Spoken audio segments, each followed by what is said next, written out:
नमस्कार, आप सभी का स्वागत है राष्ट्रीय जगत विजन न्यूज पर। मैं हूं आपके साथ रागनी वर्मन।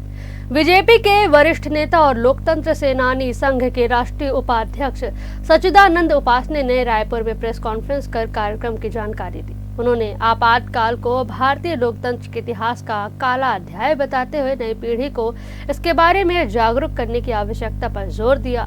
सच्चिदानंद उपासने ने बताया कि लोकतांत्रिक मूल्यों को जीवित रखने और आपातकाल की स्मृतियों को नई पीढ़ी तक पहुंचाने के उद्देश्य से हर साल 25 जून को संविधान हत्या दिवस और 26 जून को आपातकाल स्मृति दिवस के रूप में कार्यक्रम आयोजित किए जाते हैं। सुनिए उन्होंने क्या कुछ कहा। ये माननीय मुख्यमंत्री जी ने पूरे प्रदेश के मीसाबंदी परिवारों को 28 जून को पंडित दीनदयाल ऑडिटोरियम में सम्मान के लिए आमंत्रित किया। पिछले 2 वर्षों से वे करते रहे हैं और इस वर्ष भी किया है। एक निबंध प्रतियोगिता भी और आयोजित की गई थी आपातकाल पर कॉलेज के लिए और स्कूल के लिए। उसके विषय रखे गए थे कि लोकतंत्र संविधान हत्या दिवस की प्रासंगिकता कॉलेज के लिए और आपातकाल कभी विस्मृत न हो, इस विषय पर विद्यालयीन छात्रों के लिए। तो ऐसे लगभग 520 निबंध इस पर विद्यार्थियों ने भेजे हैं। उन 520 विद्यार्थियों का भी सम्मान और लोकतंत्र सेनानियों का भी सम्मान माननीय मुख्यमंत्री जी, माननीय इंद्रेश कुमार जी, जो राष्ट्रीय स्वयंसेवक संघ के वरिष्ठतम प्रचारक हैं और राष्ट्रीय मुस्लिम मंच के संस्थापक हैं, उनका और डॉक्टर रमन सिंह जी कार्यक्रम की अध्यक्षता विधानसभा अध्यक्ष जी करेंगे। इन तीनों जो विभूतियां हैं उनके उपस्थिति में ये पुरस्कार भी दिए जाएंगे, सम्मान का कार्यक्रम भी होगा और प्रदेश के सारे मंत्रीगण, विधायकगण और सांसदगण और निगम आयोग के अध्यक्षगण, सारे भारतीय जनता पार्टी के पदाधिकारीगण, कार्यकर्तागण इसमें बड़ी मात्रा में उपस्थित रहेंगे और इस कार्यक्रम की भव्यता जो है आप सबकी उपस्थिति से भी होगा।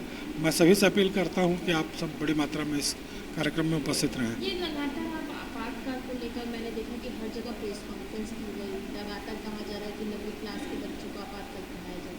आखिर क्या आवश्यकता पड़ गई कि आपातकाल को अब पढ़ाना पड़ रहा है बच्चों को, जबकि इसकी जानकारी तो पहले से होनी चाहिए? देखिए, उच्च स्तर पर तो इसकी पढ़ाइयाँ होती रही हैं, जो हायर एजुकेशन है उसमें शामिल है। राज्यों में अभी सरकारें जो है विपरीत विचारधारा की रही हैं। अब चूंकि विचारधारा जो है और उन प्रताड़ित लोग ही करीब उनके परिवारजन ही अब सत्ता में है, तो इसकी आवश्यकता इसलिए पड़ रही है कि देश की भावी पीढ़ी को वो कालखंड पता चले कि देश में यह देश लोकतांत्रिक देश, विश्व का सबसे अच्छा लोकतांत्रिक देश, इस देश का संविधान विश्व का सबसे अच्छा संविधान है। इस देश में सब प्रकार के निर्णय जो है संविधान बहुत अच्छा है। उस समय की क्या स्थिति थी, आपातकाल आया, ये सब पढ़ाने की अभी आवश्यकता क्यों पड़ रही है? इसीलिए तो आवश्यकता है कि फिर से इसकी पुनरावृत्ति कोई सरकार जो है, कोई भी सरकार आए तो इस प्रकार की प्रवृत्ति सत्ता के मद में जो है न करे। इसलिए देश की भावी पीढ़ी सतर्क रहे। हम भी तो आखिर 18 वर्ष नौजवान थे ना, तो हमको क्या लेना देना था इस आपातकाल से। लेकिन हमने देखा कि किस प्रकार से लोगों को घसीट के ले जाया जा रहा है, किस प्रकार से परीक्षा से वंचित किया जा रहा है, किस प्रकार इंदिरा तेरी तानाशाही नहीं चलेगी नारे लगाते तो डंडों से पीट रहे हैं, झोपड़ियाँ तोड़ी जा रही।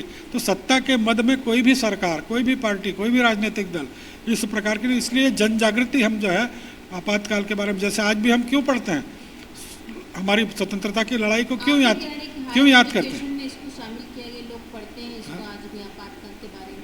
फिर 9वीं क्लास में, जो कि ये 9th और 10th पीक रहता है बच्चों का, उस समय पढ़ाने के लिए आप जब तक गीली मिट्टी को तैयार नहीं करेंगे तब तक वो अच्छा नहीं बन सकता। वो कुम्हार उसी से आपको उन बच्चों में ही संस्कार माँ देती है, परिवार देता है, तब जाकर वो कभी डॉक्टर बनता है, वकील बनता है, बड़े प्रोफेसर बनता है। अभी वर्तमान की स्थिति कांग्रेस तो दोषी है ना, कांग्रेस ही। नीट के एग्जाम फेल हो सकती है, जब इतनी अव्यवस्था, ऐसे में 9th क्लास में आपातकाल नहीं, सबको आप नहीं जोड़ सकते। उसके लिए जो दोषी हैं उनको दंडित करने का काम सरकार का है, वो करेगी।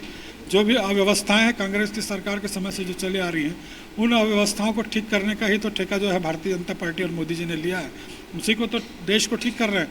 आज क्या भाव हो गया है, कचरा जो लोग सड़कों पर फेंकते थे, आज बच्चा भी चॉकलेट खा के जेब में रखता है कि मैं उचित स्थान पर उसके रेपर को फेंकूंगा। ये भाव जागृत करने का काम उस बाल मन से होगा। भाव जागृत करने के लिए कि देश में कोई भी सरकार आए तो देश के जनता को इस प्रकार परेशान न करे, लोकतंत्र का की हत्या न करे, मीडिया की हत्या न करे, और लोगों के नागरिक अधिकारों पर हनन न करे, इस प्रकार की जागरूकता लोगों के मन में, बच्चों के मन में हम अभी से स्थापित करना चाहते हैं। सोशल मीडिया में सब कुछ है, सब उनके पढ़ने के लिए भी बताने का मार्ग हम उसमें जो है प्रशस्त कर रहे हैं। फिलहाल इस खबर में बस इतना ही। देश दुनिया की तमाम बड़ी खबरों से अपडेटेड रहने के लिए हमारे चैनल को सब्सक्राइब करें और नई खबरों की नोटिफिकेशन के लिए बेल आइकॉन जरूर दबाएं। नमस्कार।